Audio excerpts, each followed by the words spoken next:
Treasure Island, a little classics book.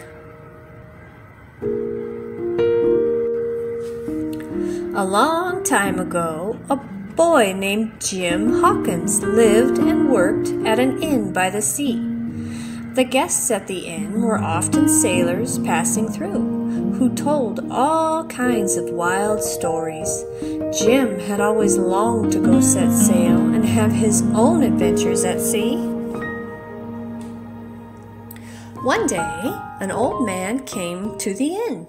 He said his name was Captain Billy Bones, and that he needed a room for just one night. When he saw Jim, he gave the boy a few pennies to look out for a one-legged man. Late that night, Captain Bones called to Jim. When Jim came to his bedside, he pulled out a map. "You know what this is, sonny boy?" croaked the old captain. "It's a treasure map. I've kept it secret for years, and now it's yours." Captain Bones thrust the map into Jim's hands and told him to leave. The next morning, Captain Billy Bones was gone. Jim had no way to follow the mysterious treasure map on his own, and so he went to Squire Trelawney for help.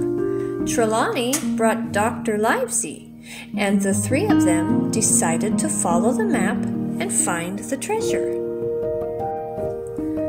To help them get a crew, Trelawney hired a cook named Long John Silver, who had once been a sailor. "I'll find ye the best crew that money can buy," promised Long John Silver. When Jim met Long John Silver, he was surprised to see that Long John Silver had a talking parrot and only one leg, just like the man Captain Billy Bones had warned him to look out for. Jim decided to keep an eye on Long John Silver on their voyage. Before long, they were ready to set sail. Long John Silver had found a crew, and Trelawney had bought a boat and hired a captain. The boat was called the Hispaniola, and its new captain was Captain Smollett. Jim was finally off on his very own adventure. After a few weeks into their voyage, Jim was below deck when he heard some of the crew talking. He decided to hide in a barrel and listen.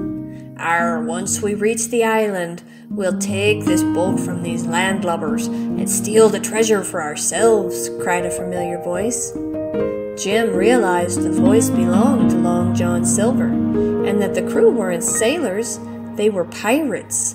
The pirates all began to laugh and cheer at Long John Silver's plan.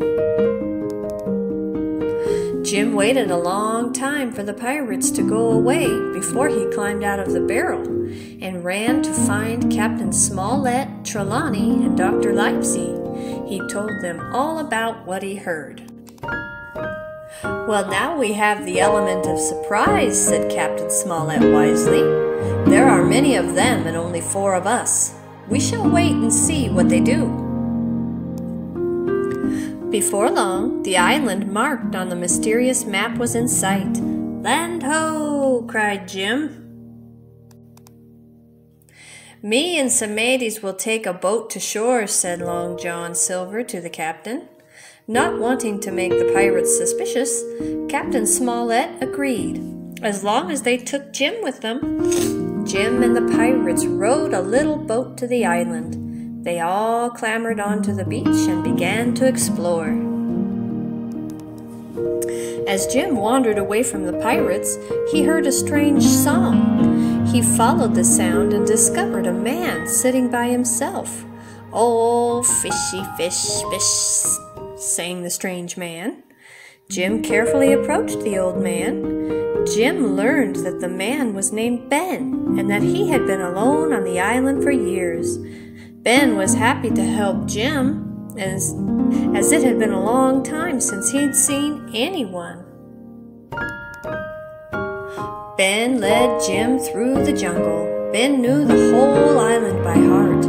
They began to hear a lot of shouting, so Ben showed Jim some rocks to hide behind. "They've found the old fort," whispered Ben. Trelawney, Captain Smollett, and Dr. Livesey were hiding in the fort.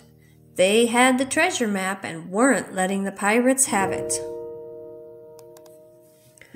"Pieces of eight," cawed a voice overhead. Jim looked up and saw Long John Silver's talking parrot flying out of the fort. He had the treasure map in his claws. When he landed, the pirates took the map and ran off into the forest, shouting and singing. Once they were sure the pirates were long gone, Jim and Ben snuck into the fort.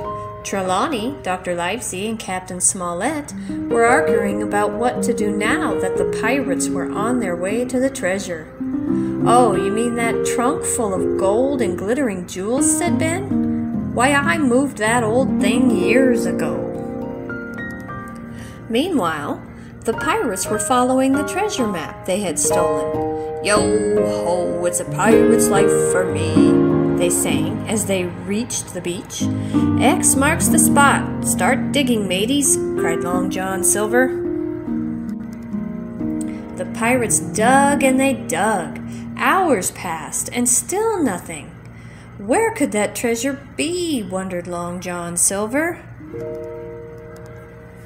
As the pirates dug on the beach, Ben led Jim and his friends deep to the heart of the island, where the treasure was really hidden. They ran as quickly and quietly as they could. They didn't want any of the pirates following behind. Finally, they reached a clearing where Ben pulled back some leaves to reveal the treasure chest. It was full to the brim with shiny gold coins. Ben agreed to split it with them if they took him back on their ship.